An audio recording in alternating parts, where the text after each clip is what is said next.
financera d'assegurances patrocina Sapiens, un programa de recerca, d'anàlisi i neodivulgació, dirigit i presentat per Ferran Prat.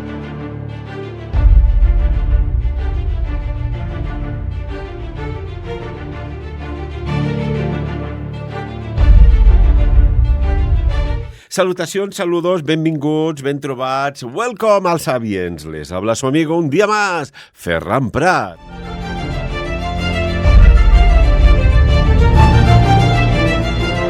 Nuestras profecías radiofónicas, ya sabéis que dijimos que el 2026 iba a ser, al menos a nivel informativo, brutal. ¿Y acaso no lo está siendo? Que el mundo está tambaleando de este a oeste y de norte a sur.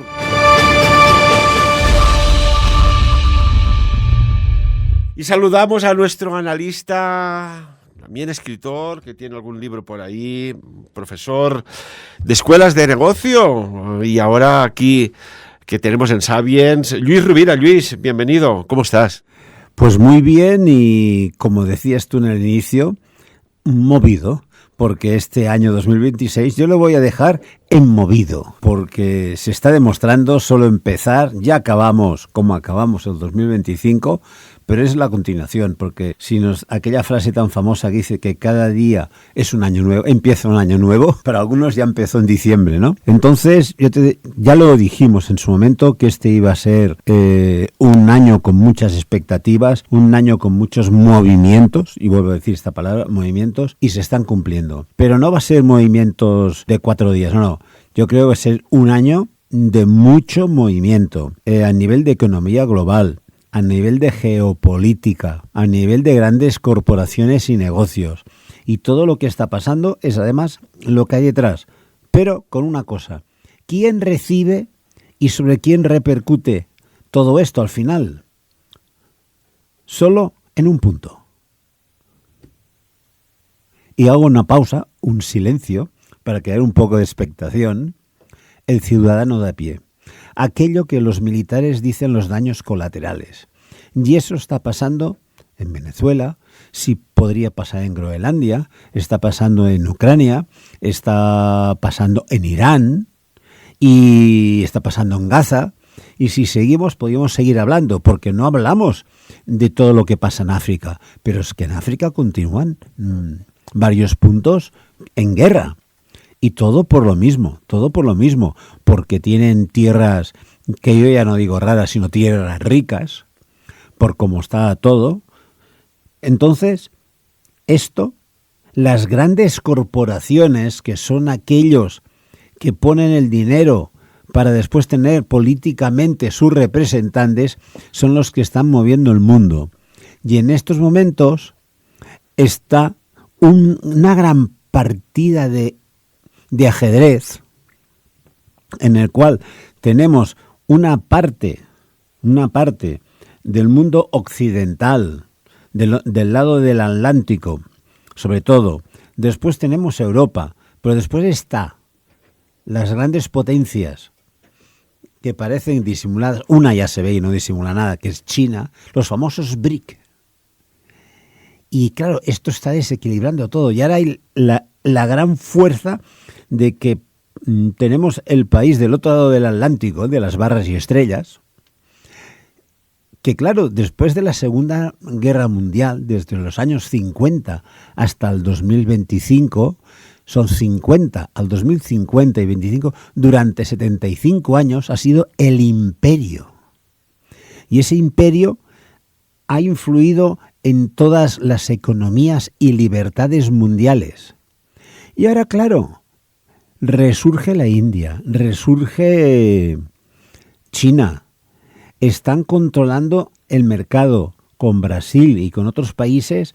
Están creando el BRIC, que se dice, ¿no? Automáticamente, ostras, me está quitando negocio. Porque cuidado, todo lo mueve el dinero. Y no hablemos de política, no hablemos de geopolítica, hablemos de dinero. Y todo lo que veremos este 2026, cuando hemos dicho muchos movimientos, son movimientos geoeconómicos, no geopolíticos. Y desengañémonos, se disfraza muchas veces, por ejemplo, si nos vamos a Israel y Gaza, se disfraza ¿sobre qué? Sobre religión. Si hablamos de Irán en estos momentos, es sobre religión. Y si no, es puramente, pues por un momento, por droga, por puntos absolutamente diferentes. Es que son comunistas, los otros que son unos fachas, por decirlo así. Siempre hay enfrentamientos provocados, pero los únicos que lo pagan es la gente de pie, somos los ciudadanos. ¿Y quién sale y por qué está todo esto? Ya lo digo, por las grandes corporaciones que lo único que buscan es beneficios a la corta y a la media. Y por lo tanto, todas estas guerras, todos estos movimientos son inversiones en dinero y en tiempo para generar mayor riqueza solo para las grandes corporaciones. Y tanto, Luis, y una cosa, mencionabas Irán, ¿no? Fíjate, esta tierra, además, Irán es un país muy bonito, incluso tenemos a Felipe Botalla, que ha trabajado muchos años en Irán y nos explica cosas maravillosas, ¿no? Pero cómo en 1977, que éramos jovencitos, yo recuerdo haber hecho un trabajo en EGB, sobre cuando hubo la revolución iraní, recortando los titulares de prensa.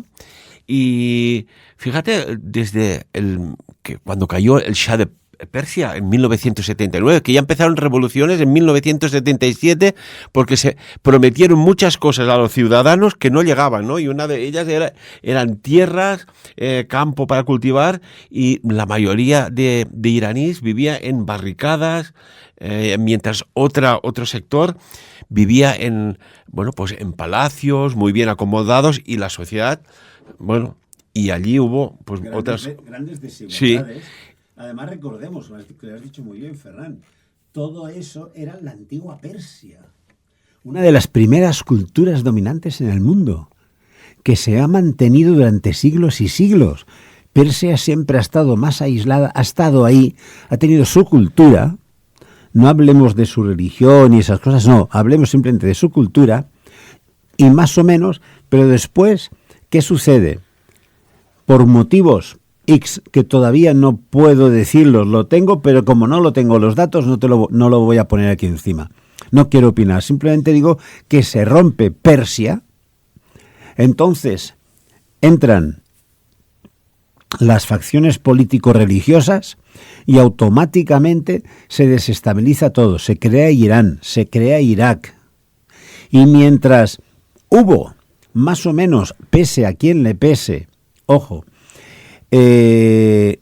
esos gobernantes, y que conste que no estoy a favor de las dictaduras, porque era una dictadura, mientras hubo los generales militares mandando, recomponiendo y aguantando todas las facciones y todas sus poblaciones, más o menos, se vivió relativamente tranquilo. ¿Por qué? Porque se llegaron a acuerdos con las grandes corporaciones petroleras. Porque es lo que hay allá. Su riqueza es esa. Entonces llega un momento en que cuando se entra, porque se rompió los convenios internacionales que había, entonces tuvimos diferentes guerras, acordaros, no voy a decir ni nombres de gobernantes, ni voy a decir qué guerras fueron, pero acordados del padre, del hijo, etcétera, etcétera, ¿no? A partir de ahí se establecen, por lo tanto, se fracciona diferentes potencias, Irán, Irak y otras poblaciones, ¿no? Permanentemente en guerra. Y los únicos afectados, los que lo pasan mal, es la población. Son los ciudadanos. Se quedan sin libertades, sin opinión. Las mujeres no pueden estudiar. Las mujeres, incluso en muchos sitios, no pueden ni tan siquiera conducir sin el permiso de su marido. Por lo tanto, solo pongo ese pequeño ejemplo.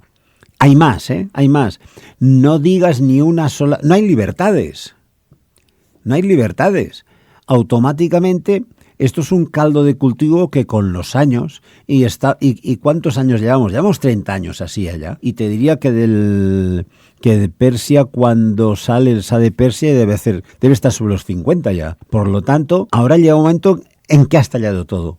Y este es un foco. Y entonces, ¿quién se alimenta de todo esto interno? No se alimentan ni más ni menos que las facciones extremistas, sean del sentido que sean. Y entonces, a partir de ahí, están naciendo pues todas las manipulaciones geopolítico-religiosas que podamos pensar. ¿Qué produce eso? El caos. Un caos, insisto, con la palabra geopolítico-económico. Y a partir de ahí, pues veremos a ver qué pasa. Porque este es un año, como has dicho muy bien, de movimientos, pero que está cogido con pinzas. Y además es curioso, ¿no? Porque Irán no se llama Irán, siempre ha sido Persia, ¿no? Fue en 1935 cuando el monarca Reza Shah Pahlavi decidió cambiar el nombre para que parecía un nombre pues como un país más moderno, más dinámico, etcétera, pero en realidad se llama Persia. Sí, es que la antigua Persia era lo que es Irak, era lo que es Irán, y tendría que tener un mapa delante ahora con más poblaciones, ¿no? Entonces, cuando esto se descompone, hay enfrentamientos entre ellos, enfrentamientos a nivel político, enfrentamientos por riqueza, hablo de petróleo, y el río revuelto, ganancia de pescadores. Cuando está pasando todo esto, salen los 4 dictadores, porque es así, que son los que se reparten la riqueza con su política económica inclusiva, o mejor dicho, exclusiva, solo ellos y sus amigos, o los que consideren sus amigos, excluyendo al pueblo, ¿vale?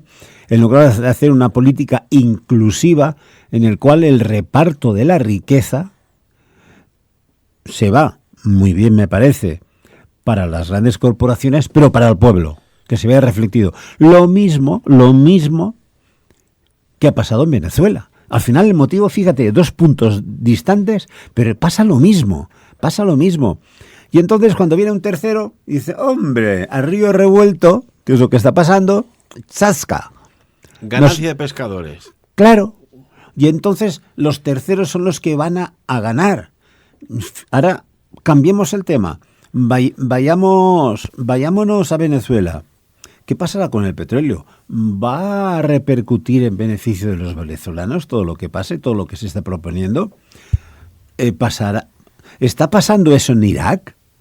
No. ¿Pasaría en Irán si después pasase alguna cosa que se entrase y...? Entonces, cuidado ahí. Yo insisto, por desgracia, el pueblo solo tiene valor el día de las elecciones, después ya no.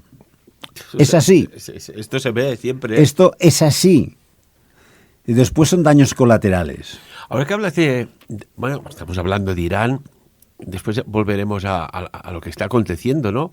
Que además hay un silencio informativo, se ha cortado internet, pero los satélites Starlink de Elon Musk está dando cobertura de internet a la ciudadanía. Y también has mencionado Irán. Yo creo que la gente no se acuerda que en los años 80 hubo una guerra que duró 8 años entre Irán e Irak, ¿no? Y el inicio exactamente fue el 22 de septiembre de 1980 con la invasión iraquí a territorio iraní. Que dices, oiga, ¿no tenéis bastante que queréis más? Y allí se desangraron unos y otros, ¿no? Que se puso fin el 20 de agosto de 1988 a esta guerra en la cual entró un alto el fuego, porque si no aún estarían pues ahí dándose tortazos unos y otros. ¿Pero por qué se inició esa guerra? Volvemos, temas económicos y religiosos, insisto. Fijamos que todo era por el petróleo y las ubicaciones de los pozos de petróleo y de quién dominaba la zona. Esto es así. Y después, con la excusa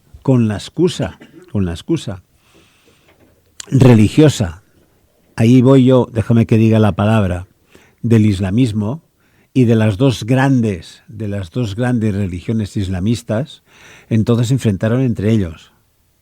Los chiitas y los sunitas, me parece que son. Entonces, esos enfrentamientos, insisto, con la Iglesia hemos topado. Y pasa con cualquier iglesia, ¿eh? Y puedo hablar del islamismo, del cristianismo, del judaísmo. Todas las iglesias monoteístas acaban igual. Bueno, y además es lo que dices, ¿eh? Porque Saddam Hussein, mandatario de Irak, en aquellos tiempos temía que la revolución iraní del Ayatollah Khomeini influyera en la mayoría chiita de su propio país, ¿no? Esto por un lado, la revolución de, como decíamos, de 1979. Pero claro, el petróleo, ¿no? ¿Qué pasaba ya? Que había un canal, el Shatt al-Arab, que es una vía fluvial estratégica en aquellos momentos para la exportación de petróleo, que separa ambos países, ¿no? ¿No te das cuenta que esto del petróleo, incluso hay un libro, creo, ahora no recuerdo el título, pero que hace referencia al petróleo como ese demonio negro que enemista ciudadanos, países, comunidades, que genera guerras y especulaciones? Hubo una reunión, me parece que fue el año 1902, 1904, en el cual las grandes potencias mundiales de entonces se reunieron y decidieron qué energía iba a predominar, qué energía se iba a utilizar para mover el mundo. ¿Y sabes cuál se decidió? El petróleo. En estos momentos tenemos unos coches que se han hecho muy populares, muy famosos. Populares no, porque no están al alcance de muchos bolsillos, de la mayoría de los bolsillos, que es Tesla. Señor Tesla ya tenía en su momento una energía limpia que se podía comunicar sin cable, y de golpe no se habló. Este señor desapareció. ¿Qué pasó? Porque se decidió en esa reunión potenciar el petróleo, que todos los automóviles, que ya había coches eléctricos en aquel momento, ojo, estamos hablando de principios del siglo XX, ya ha movido todo el mundo desde entonces. Llevamos, ¿cuántos años? 100 y bastantes, ¿no? Un siglo y un cuarto desde entonces. Claro, en estos momentos de movimientos, vamos a ver cómo va a acabar todo, porque cada vez se están potenciando más las energías alternativas en todas partes. Pero fíjate, Luis, qué rápido se inactivan, ¿eh? Porque tú y yo hemos visto hace años atrás, mucho antes de la situación de confinamiento y estas cosas, vimos una furgoneta Mercedes Vito que funcionaba al 80-85% con agua del grifo mediante la técnica de electrolisis, que separaba el hidrógeno del oxígeno, y el hidrógeno entraba a ese motor de esa Mercedes Vito a demanda de consumo. Y además el dispositivo no era nada complejo, era adaptado al motor. Era sencillo. Era además lo que ya en la segunda y diría incluso en la Primera Guerra Mundial ya se utilizó para mover vehículos, que al separar estos elementos lo que queda es el gas brown, que llamaban gas marrón. Entonces, esto no interesaba, porque solo interesaba el consumo del petróleo. Esto es así. Pero ahora en estos momentos ya hay en todas partes, ya hay grandes proyectos. Mira, pondré un ejemplo, Egipto. Egipto tiene en el desierto kilómetros de placas solares. El Cairo, una de las ciudades más grandes a nivel de población mundial, no sé si son 20 millones en estos momentos, ya se puede casi abastecer con esas placas. Hay otro proyecto, ya que hablo del Cairo, no sé si lo has oído hablar, en medio del desierto, a unos 100 kilómetros aproximadamente del mar Mediterráneo, está por debajo de la altura del mar. Se está ya haciendo un canal, un río artificial que va a llevar agua de mar van a crear ese lago. ¿Para qué? Para dar vida a esas tierras. Fíjate el proyecto, para dar vida a esas tierras, porque claro, ahí habrá pesca, pero además con todo ese canal se va a crear a través de turbinas, va a haber corriente, se va a crear corriente eléctrica. Entonces todo esto, en lugar de producir electricidad a través del petróleo, que esta es otra, fíjate tú cómo se está distorsionando todo. Pero entonces, a nivel económico, las grandes corporaciones petroleras mundiales, ya hace, yo te diría, un cuarto de siglo, que están invirtiendo ¿en qué? En las eléctricas. Mira, ahora que hablamos de eléctricas, déjame y permíteme que hagamos un repaso, que esto del coche eléctrico para muchos, y sobre todo jóvenes, se pensarán de que es algo de ahora, ¿no? De innovación tecnológica. Y aquí se nos remontamos a 1830. La primera, y además se hizo en Escocia, Robert Anderson, entre 1832 y 1839, es flipante estos genios que ha habido en la historia. Pues este señor fue un inventor que creó el primer carruaje eléctrico, evidentemente, de forma rudimentaria, usaba pilas que no se podían recargar, etcétera. Pero ya en 1834 en Estados Unidos, Thomas Davenport construyó un pequeño coche eléctrico que funcionaba en una pista circular electrificada, que esto recuerda un poco a los autos de choque de las ferias. Totalmente. En Holanda, Países Bajos, Sibrandus Strikebright, en 1835, ojo, es que estamos hablando de hace mucho tiempo, también diseñó un vehículo eléctrico a pequeñita escala. Después ya empezó a salir coches prácticos en 1884. Thomas Parker en Inglaterra construye el que muchos consideran el primer coche eléctrico de producción útil, utilizando sus propias baterías de alta capacidad. En Alemania, en 1888, Andreas Flocken presentó la Flocken Elektrowagen, que no es el Volkswagen, la Elektrowagen, considerado el primer auto eléctrico de 4 ruedas con aspecto ya de coche moderno. William Morrison, 1890, además, la época ya que tú hablabas del gran genio Nikola Tesla, pues ya creó un vagón para 6 personas que alcanzaba, 20 kilómetros por hora, lo que desató un interés masivo por los eléctricos en Estados Unidos. Oiga, es que esto del coche ya tiene mucho tiempo, y claro... En Estados Unidos, en aquella época, también principios de 1900, finales de 1800, ya hubo incluso hubo autobuses eléctricos ya. Pero es lo que digo, por eso a principios de 1900 se reúnen las grandes potencias mundiales y deciden qué energía vamos a utilizar, que nos dé riqueza, voy a añadir, y lo dejo ahí. Y que cada uno saque sus propias conclusiones. Vamos a hablar de este término, el demonio negro. Incluso se ha llegado a utilizar en algunas reuniones de altas esferas como el excremento del diablo. Evidentemente que es una metáfora utilizada para describir el petróleo, ¿no? Pero fíjate, es curioso, ¿no? Que tienes algo que después hablaremos de que lo que nos han dicho. Oiga, es que el petróleo se acaba. Oiga, el petróleo no se acaba ni se puede acabar, y si se acaba es porque hay tanta extracción que llegas a agotar las reservas. Pero fíjate, está asociado con una extraña maldición, ¿no?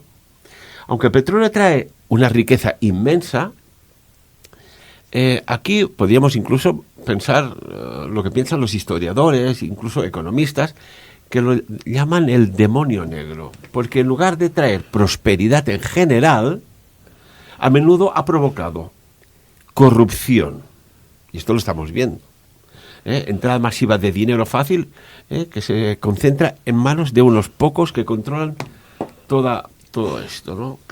¿Y qué pasa? Lo que decías también, Luis, creas brechas entre los mega ultra ricos y la clase media, y generando después también pues descontento social con la clase pobre. Mira, permíteme. Genera inestabilidad política, ya que el petróleo es un recurso estratégico. Ha sido la causa de golpes de Estado históricos, invasiones e intervenciones extranjeras. Y, por ejemplo, en el caso que hablábamos de Irán, pues claro, esto supone control extranjero normalmente, que tienes el desarrollo tecnológico para extraerlo, ¿no? Durante gran parte del siglo XX, la compañía Anglo-Persian Oil Company, hoy BP, controlaba el petróleo iraní. Los iraníes sentían que ese demonio negro se llevaba sus riquezas mientras ellos seguían en la pobreza, ¿no? Hubo un golpe en 1953 cuando el primer ministro Mohammad Mossadegh intentó nacionalizar el petróleo para que perteneciera a los iraníes. Y aquí, en este sentido, Estados Unidos y Reino Unido organizaron un golpe de Estado para derrocarlo. Aquí el petróleo se vio como una maldición ya que robó la democracia del país, ¿no? Y esto sigue y sigue, ¿no? Hay alguien quien dijo lo que acuñó el término petróleo como el petróleo no es oro negro, es el excremento del diablo. Estamos hundiéndonos en el excremento del diablo. Y esto creo que lo dijo un venezolano, uno de los fundadores en su momento de la OPEP. Mira, te voy a decir una cosa muy importante. Después de la caída de la Unión de Repúblicas Socialistas Soviéticas, el famoso muro de Berlín, después de su caída, ¿quién se hizo megamillonarios? Los 4 que tenían el poder sobre el petróleo en lo que después fue Rusia. Y es así. Y no voy a decir nombres, pero sabemos quiénes son. Entre ellos algunos que tienen algún club de fútbol, etcétera, etcétera, ¿no? ¿Qué quiero decir? Que siempre acaba todo igual. En manos de esas megafortunas y no llega nada al pueblo. No llega nada a los ciudadanos. No llega nada a la población. Yo digo, me parece muy bien que alguien tenga la intuición, la capacidad, la visión de decir, ostras, aquí podemos generar riqueza, yo como empresario, explotando, poniendo medios, envases en pozos petroleros y en distribución de gasoductos, etcétera, etcétera. Pero la ambición hace que no se genere riqueza. Porque la riqueza, y generar riqueza significa generar riqueza para el accionista, el que se ha jugado, ha tenido la idea, etcétera, etcétera. Para los trabajadores y para el pueblo. Eso es generar riqueza. Lo que pasa que esto último, de generar riqueza en su última fase, que es para el pueblo, eso no llega. Porque claro, si repartimos la riqueza, mira, normalmente se quieren quedar el 100%. Quédate el 75 y el 25 repártelo. Si tú repartes un 25% de riqueza entre los trabajadores, entre la población, ellos mismos van a generar riqueza. Pero una cosa, repartir sin hacer nada, o sea, sí, toma. No. Trabajando.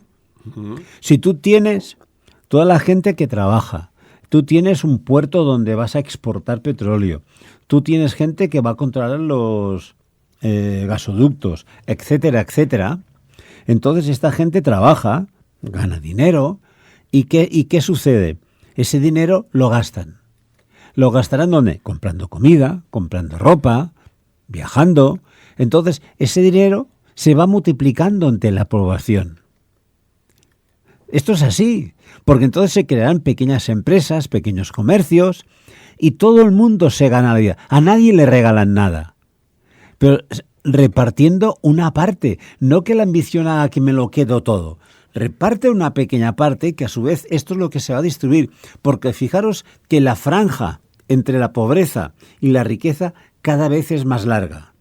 si esto lo reducimos un poco, generaremos riqueza y se acabarán los conflictos.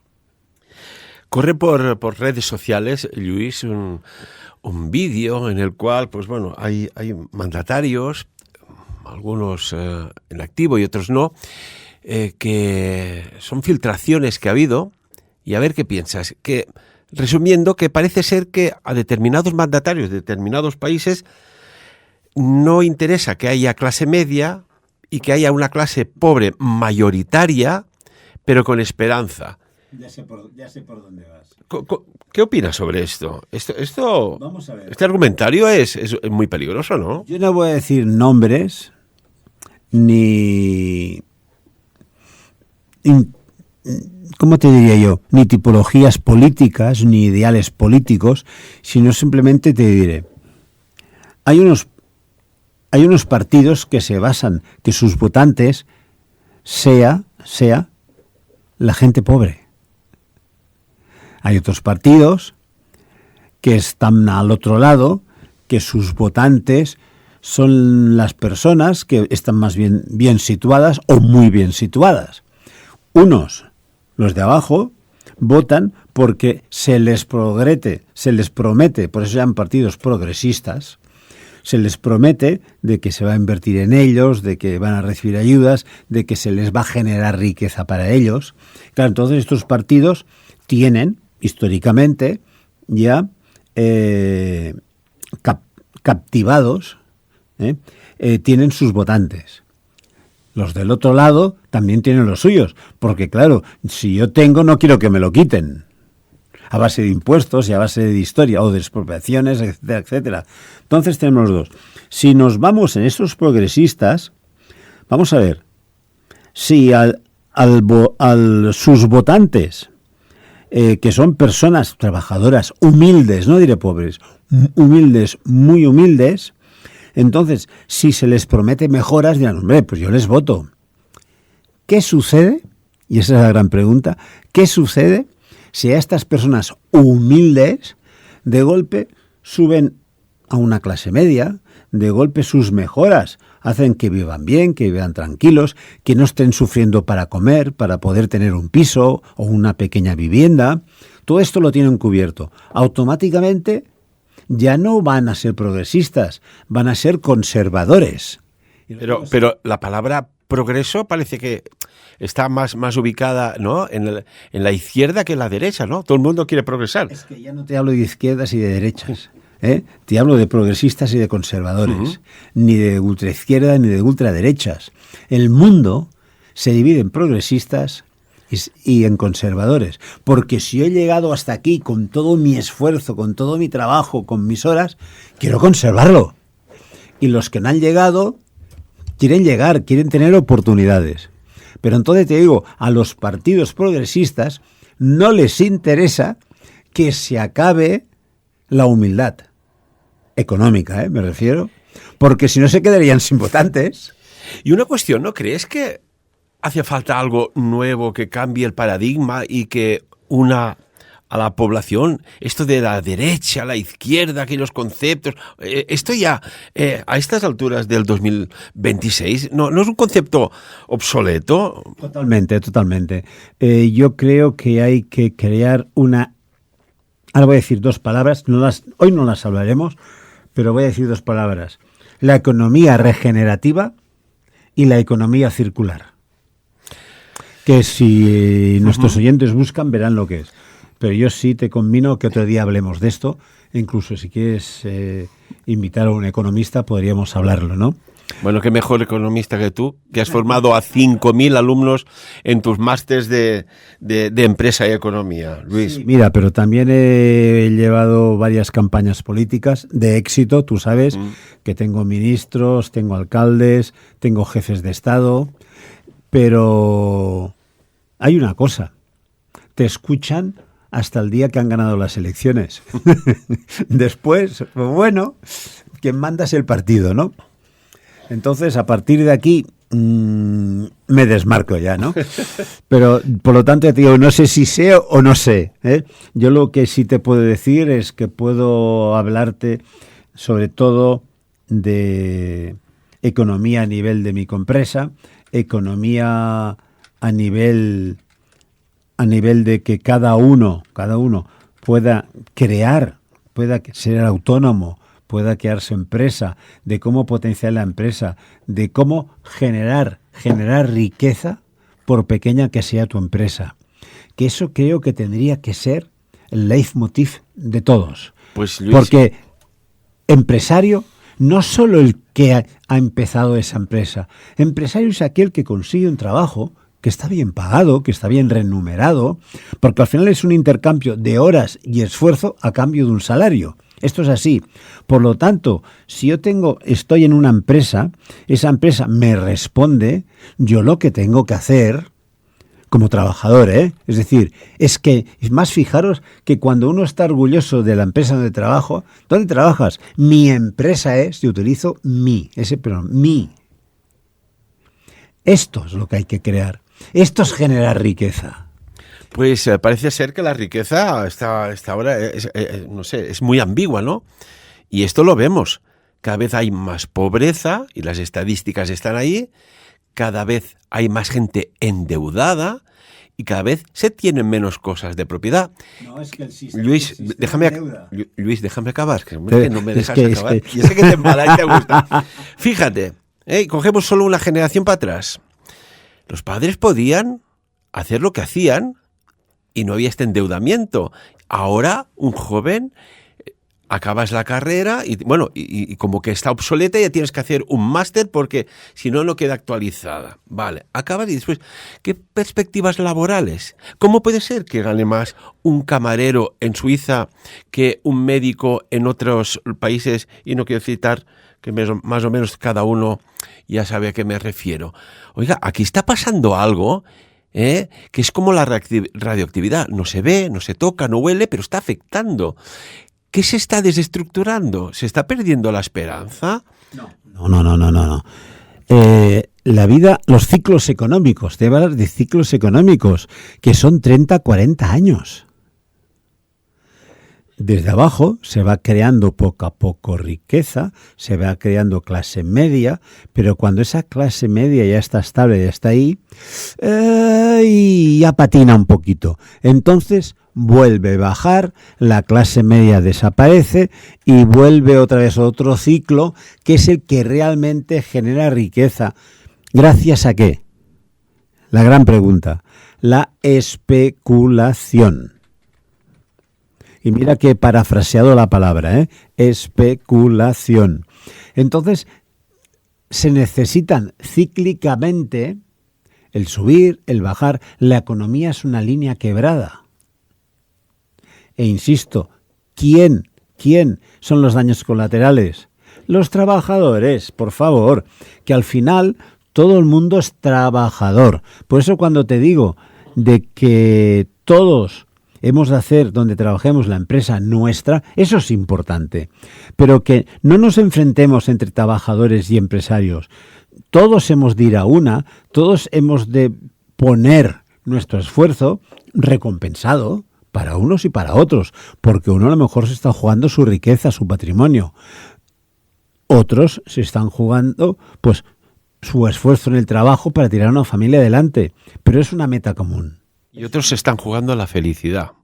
Luis, te voy a comentar tres temas y a ver qué opinas. Y vamos a hablar de la deuda personal. ¿Qué pasa con la deuda personal? Ya no de países, sino la personal. El consumismo genera pobreza cuando las personas son impulsadas a comprar cosas que no necesitan, con el dinero que no tienen para impresionar a personas que no conocen, agotando su capacidad de ahorro y cayendo ¿en qué? Pues en un círculo vicioso de la deuda. ¿Qué opinas? El gran engaño. Te diré por qué. Porque el gran engaño se basa en la moral y en la ética. ¿Cómo y a través de qué? La moral y la ética es el qué, pero el cómo. ¿Cómo lo hace? A través de la envidia, a través del deseo. Y entonces, ¿cuándo caes? En el querer más constantemente. Fíjate que los países que la sociedad es más envidiosa es la que está más atrapada en la matrix de la trampa esta, ¿eh? Claro, claro. Ya te he dicho el gran engaño.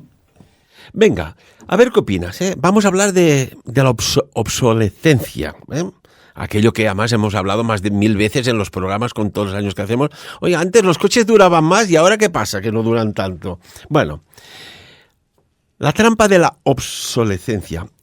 Al fomentar la cultura de lo desechable, el consumismo drena los recursos de los más vulnerables, obligándoles a reponer constantemente productos de baja calidad en lugar de permitirles invertir en bienes duraderos que protejan su patrimonio. ¿Qué opinas?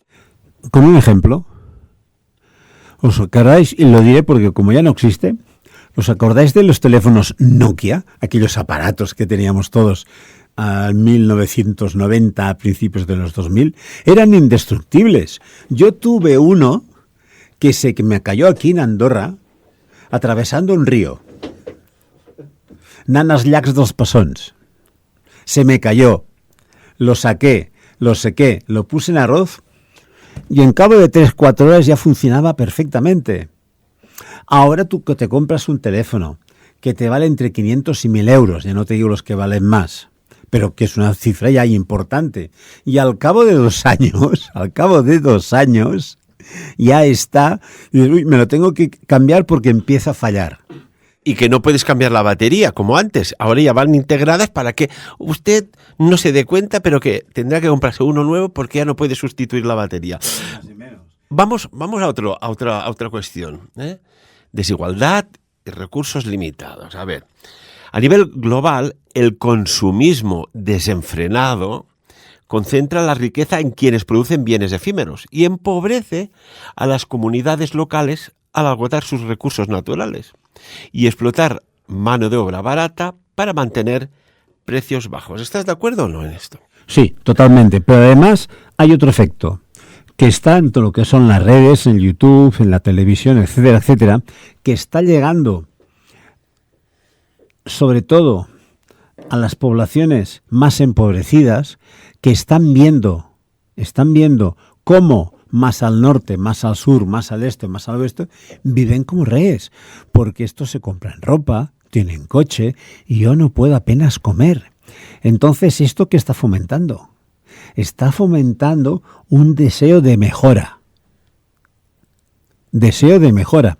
Cuando a lo mejor esas personas allá donde están tienen felicidad, porque tienen la materia, todo lo primordial lo tienen a mano, pero se les está creando, se les está induciendo a poseer, a tener, y se les crea dentro una ambición nada sana. Fíjate que fíjate, Luis, que la carrera por tener lo último, la última novedad en todos los campos, ¿no? Claro, se sacrifica de alguna manera la libertad del mañana, ¿no? La cultura del úselo y tírelo empobrece a las sociedades a priorizar el placer momentáneo sobre la estabilidad económica y el respeto al entorno. Claro, y aquí este consumismo desenfrenado convence al individuo de que su valor depende de lo que posee al buscar llenar ese vacío, y además es así, y tú sabes mucho de inteligencia emocional, al llenar ese vacío emocional con objetos que se le acumulan, y que generan una pobreza financiera real. Mira, cada año la moda, ya hablo de moda, simplemente es un punto, un tema, la moda. La moda genera cada año millones. Además, la moda cada vez, pero fíjate dónde nos lleva, aparte del deseo de gastar, si tengo ropa que está nueva, casi nueva, pero es que ya no se lleva este año, la tengo que cambiar.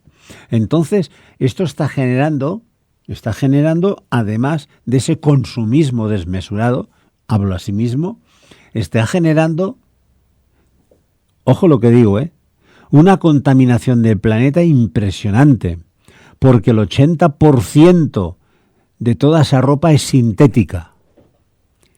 Y eso no se transforma, eso no se destruye. ¿Sabes qué está pasando? Que las grandes marcas en estos momentos que dicen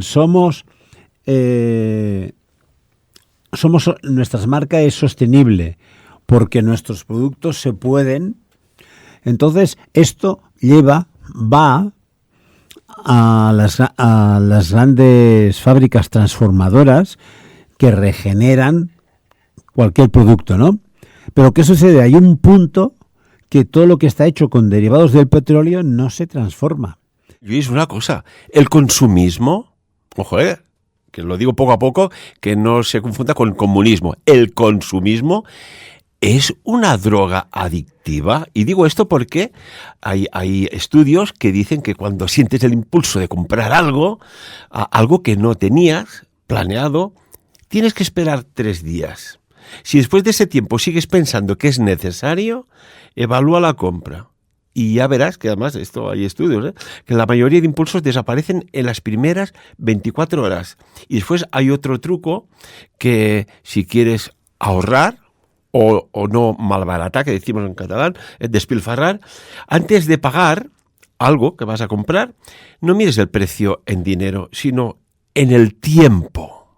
La trampa del tiempo, porque la trampa del tiempo genera una trampa del dinero. Y uno hay que preguntarse, al menos esto es lo que hago yo, ¿este objeto vale realmente 15 horas de mi trabajo y esfuerzo? Y entonces algo sucede a nivel neuroeconómico en la mente que dices, oye, pues ¿sabes qué? Que cambia la perspectiva del gasto. Mira, emocionalmente podríamos hablar de serotonina, podríamos hablar de lo que nos produce felicidad. ¿Sabes por qué pasa esto? Porque en el fondo vivimos en una sociedad infeliz, que lo único que nos da felicidad mayoritariamente, o un gran porcentaje, no lo único, es el consumo. Por eso el marketing, los anuncios, esas grandes campañas, rebajas, el Black Friday, etcétera, etcétera, etcétera. Esto es así. Ya la gente joven, tú y yo que ya somos senior, y lo digo así porque ya pasamos de los 50, entonces hemos visto de muchos colores y de muchas cosas, pero la gente joven no, solo han visto consumismo, desde que nacieron ya. Imagínate, Luis, consumismo. Imagínate que haces una pausa en tu vida y dices, a ver, ¿qué no necesito tanto, no? Y empiezas y vuelves un poco para atrás, ¿no? Siempre pero mirándolo en positivo. Oiga, antes en las casas había un teléfono, un televisor, un coche, los que lo tenían. un coche, 111. Oye, se salía a cenar afuera a comer cuando se salía para una celebración. Ahora es casi un... Claro, te darías cuenta que cada 4 semanas tendrías un dineral para hacer quizás otras cosas. Comprar algo, Luis, aunque esté en oferta, sigue siendo un gasto, ¿no? Y no un ahorro. ¿Cómo lo ves? Ni es ahorro ni es gasto. Es derroche, mayoritariamente. Esa es la palabra. Porque si hablamos de consumismo, como no lo necesitas, cuando nuestras necesidades básicas están cubiertas, yo tengo un coche que me lleva desde mi casa al trabajo, o tengo un autobús. Por lo tanto, mi necesidad de desplazamiento la tengo cubierta. ¿Por qué me tengo que comprar un coche nuevo? Incluso, ¿por qué me tengo que comprar un coche? Fíjate que las autoescuelas en estos momentos están muy preocupadas porque los jóvenes no se están sacando ni el carnet de conducir. Fíjate que las grandes corporaciones automovilísticas tienen unos stocks como no han tenido nunca en la historia, porque si los jóvenes no se están sacando el carnet de conducir, no compran coches. ¿Por qué? Porque tienen autobuses, tienen trenes... Mira, la juventud a día de hoy es inteligente. Y me pongo en su piel. ¿Para qué tengo que comprarme un coche si tengo que pasar una inspección cada X años? Para cambiar el aceite. El precios de los carburantes están como están, van oscilando, pero siempre increciendo. Y además, te tienes que comprar o alquilar una plaza de parking. Hacen números y dicen, oiga, yo cojo el servicio público y a tomar por saco, ¿no? Aparte otra cosa, los salarios ínfimos que están pagando a las generaciones más preparados de todas las épocas. Pensemos que hay una generación súper preparada, con estudios, que como mínimo todos salen con el bachillerato, con la AGB, como mínimo, y están cobrando esos jornales que dices, madre mía, contratos basura. Entonces, como no tienen estabilidad tampoco, ¿cómo está la vivienda? ¿Cómo está todo lo básico? Entonces, ¿para qué se van a meter en todo esto? Y encima, esas grandes campañas a nivel, porque claro, hoy en día hay muchos influencers, ya no hablo de anuncios de televisión, ahora voy a hablar de influencers, esos influencers que al final, y por ley ahora tienen que decir, esto está subvencionado o es publicidad de, o colabora las marcas, pero la gente se lo sigue mirando, entonces influyen y no llegan para todo. Entonces, además, esto está creando frustración.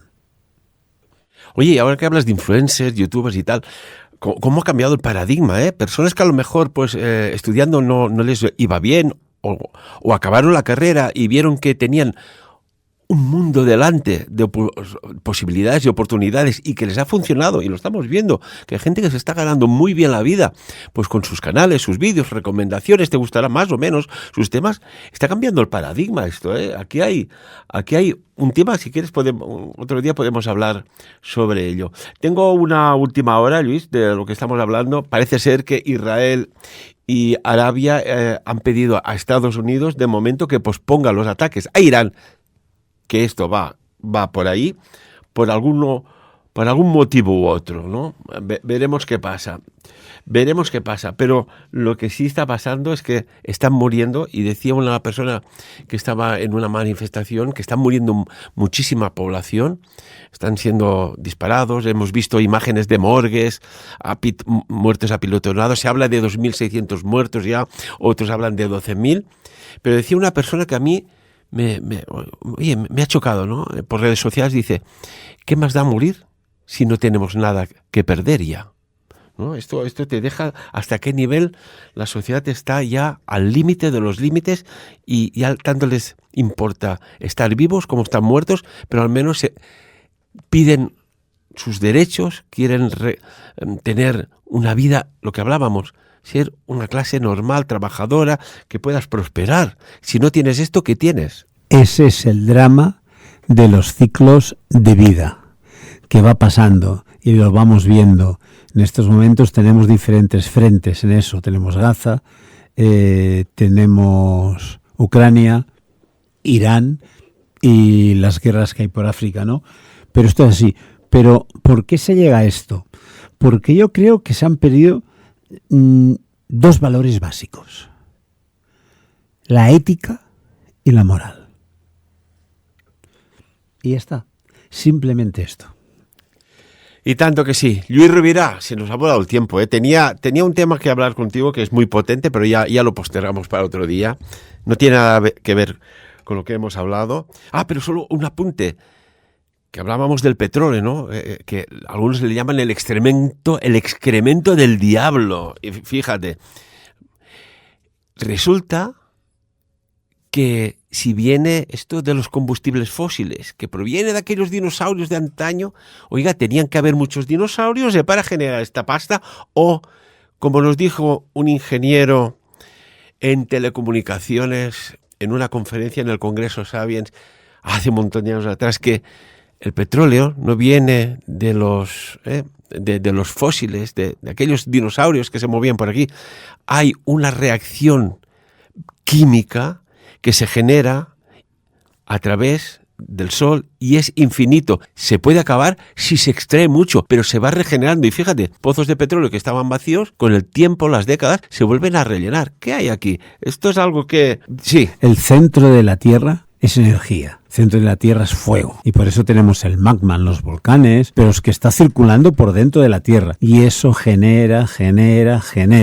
Algo se extrae, pero por dentro hay y se va creando más. Es energía interna de la Tierra. Entonces, pues bueno, otro día podemos hablar. Bueno, Luis, ya fuera de tiempo, muchísimas gracias como siempre por venir a hacer estos análisis tan profundos, tan realistas y tan dinámicos. No, gracias a ti por esta oportunidad de hablar contigo, con nuestros oyentes, y hasta la próxima y mucha salud. Y ya, amigos y amigas, que hablábamos del consumismo y hemos hablado del excremento del diablo y todos estos temas, quiero que reflexionéis cuando acabe el programa de hoy y os quiero hacer una reflexión. ¿No será que la verdadera riqueza, amigos y amigas de Sapiens, es aquella libertad de no tener que comprar nada para demostrar quién eres? Como siempre, que cada uno saque sus propias conclusiones.